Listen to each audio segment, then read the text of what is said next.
Hello friends, હું જ્યોતિ ગજ્જર સુરતથી.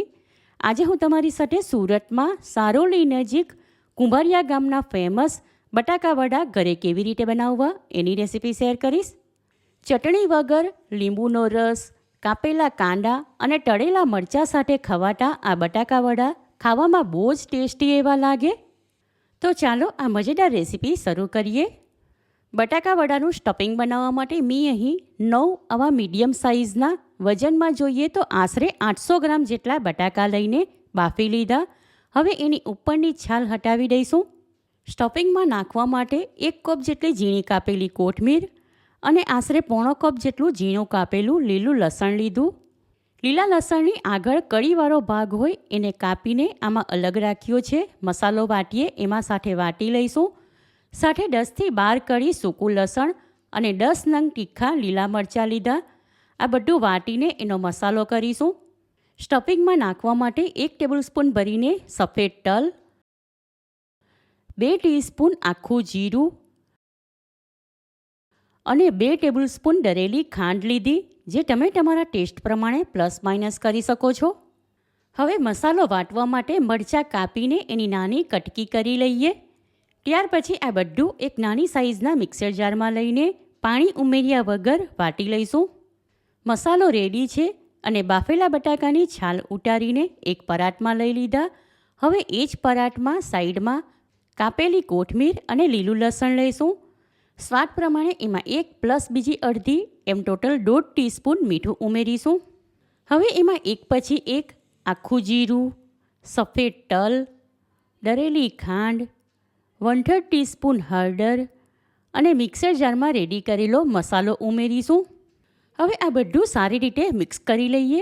ત્યાર પછી એની ઉપર બાફેલા બટાકા મૂકીને મેશ કરીશું. એટલે મેશ કરેલા બટાકામાં આ બધું સારી રીતે મિક્સ થઈ જાય. બટાકા મેશ કરીને એમાં બધું સારી રીતે મિક્સ કરી લીધું.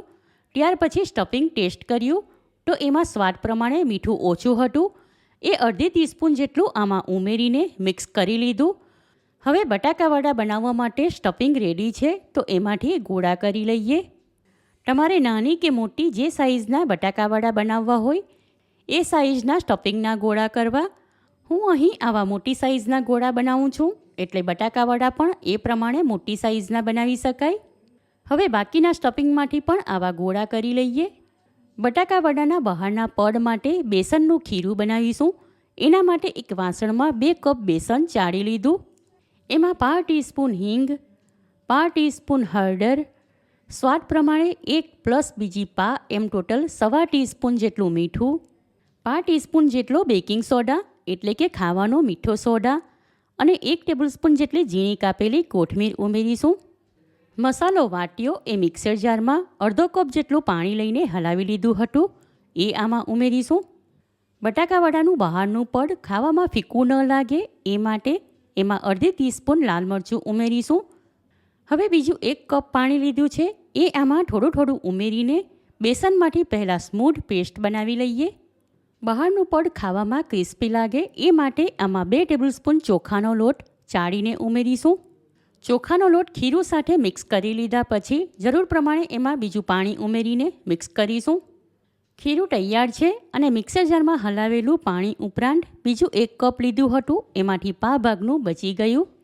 બટાકાવડા માટે સ્ટફિંગના ગોળા બનાવીને એને રાઉન્ડ શેપ આપી દીધો. હવે બાકીની તૈયારી કરીએ ત્યાં સુધી 5 મિનિટ માટે હમણાં આ ખીરું ઢાંકીને સાઈડમાં રાખીશું. બટાકાવડા ફ્રાય કરવા માટે એક કઢાઈમાં તેલ લઈને સ્ટવ ઉપર ગરમ કરવા મૂકી દીધું. એમાંથી 2 ટેબલસ્પૂન જેટલું હુંફાળું તેલ લઈને આ ખીરુંમાં ઉમેરીશું. ત્યારબાદ એને ખીરું સાથે સારી રીતે મિક્સ કરી લઈએ. ત્યાર પછી ખીરુંમાં સ્ટફિંગના ગોળા મૂકીને એના વડે કોટ કરીશું. બટાકાવડા ફ્રાય કરવા માટે તેલ ગરમ થઈ ગયું તો હવે ખીરું વડે કોટ કરેલા સ્ટફિંગને એક એક ગોળા હાથમાં લઈને તેલમાં ફ્રાય કરવા મૂકીશું. બટાકાવડા ફ્રાય કરતી વખતે ગેસ ફ્લેમ લો ટુ મીડિયમની વચ્ચે રાખીશું અને એને દરેક સાઈડેથી થોડી થોડી વારે ફેરવતા રહીને ગોલ્ડન કલરના ફ્રાય કરી લઈએ. આશરે 2 મિનિટ પછી ફર્સ્ટ બેચના વડા ગોલ્ડન કલરના ફ્રાય થઈ ગયા માટે એને જારી વડે તેલમાંથી લઈને ચાળણીમાં મૂકીશું અને ત્યાર પછી બાકીના પણ આ જ પ્રમાણે ફ્રાય કરી લઈએ. ગરમ ગરમ બટાકાવડા તૈયાર છે. એમાં ઉપરથી લીંબુનો રસ નાખવા માટે લીંબુની ચીરી લઈશું. સાથે ખાવા માટે લઈશું ઝીણા કાપેલા કાંદા અને મોળા મરચાં તળીને એની ઉપર મીઠું છાંટી દીધું, એ પણ સાથે ખાવા માટે લઈશું. હવે આ બટાકા વડા ખાવા માટે એકમાંથી 2 ભાગ કરીશું. એક ભાગ હાથમાં લઈને એની ઉપર લીંબુનો રસ નાખવો, એની ઉપર ઝીણા કાપેલા કાંદા લઈને તળેલું મરચું મૂકીશું. વાવ, સુપર! કુંભારિયા ગામના ફેમસ સુપર ટેસ્ટી બટાકા વડા તૈયાર છે. એકવાર ખાધા પછી ખાયા જ કરવાનું મન થઈ જાય એવા આ બટાકા વડા એકવાર તમે આ રીતે ઘરે બનાવશો તો ગેરંટી સાથે કહું કે ઘરના બધા જ વખાણ કરીને ખાશે અને ખાટા ઓછા જ પડશે. વરસાદની મોસમમાં આવો ગરમા ગરમ નાસ્તો ખાવાની મજા પડી જાય અને આ નાસ્તો ઓછી મહેનતે ઘરમાં હોય એ જ સામાન વાપરીને ઓછા ટાઈમમાં બનાવી શકાય. માટે આ રેસીપી તમે ચોક્કસ ટ્રાય કરો. તમને મારી આ રેસીપી કેવી લાગી એ કમેન્ટ કરીને જણાવો. પસંદ આવી હોય તો વિડીયોને લાઇક કરીને વધારેમાં વધારે શેર કરો. ચેનલ પર નવા હો તો સબસ્ક્રાઈબ કરીને બાજુમાં બેલ આઇકન પર ક્લિક કરો, એટલે આવનાર દરેક નવી રેસીપીનું નોટિફિકેશન તમને મળતું રહે. ફરી મળીશું એક નવી રેસીપી સાથે. Eat healthy and stay healthy.